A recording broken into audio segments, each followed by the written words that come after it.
Okay, so for problem 6, number 2, so we are asked to compute for the goodwill.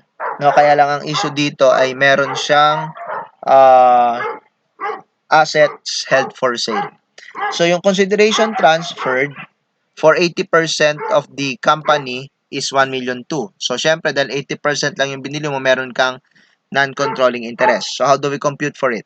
So ang gagawin mo dyan, no, meron siyang nakaparenthesis dyan sa problem na nakalagay dyan yung assume the fair value of the NCI is equal to the gross up value of the consideration transferred. So, gagawin mo yung 1,200,000 kasi ang assumption dyan yung 1,200,000 value pa lang siya ng 80%. So, para makuha yung 100% or yung buong value ng company, 1,200,000 divided by 80%. And then, yung sagot doon, i-multiply mo sa 20%, that will be the fair value of the non-controlling interest. So, that's 300,000. So, total is 1,500,000 compared to the fair value of net identifiable assets acquired. Pero may adjustment siya. So, originally, 3,300,000 yung assets and then 1,700,000 yung liabilities.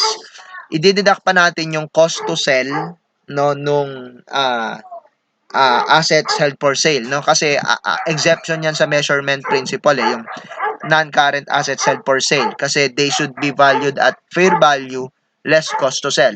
So, since yung fair value niya nakapaloob na sa 3,300,000, so, i-deduct mo na lang yung cost to sell na 150. So, ang adjusted fair value ng net identifiable asset is 1,450,000. So, this will result to a goodwill amounting to 50,000.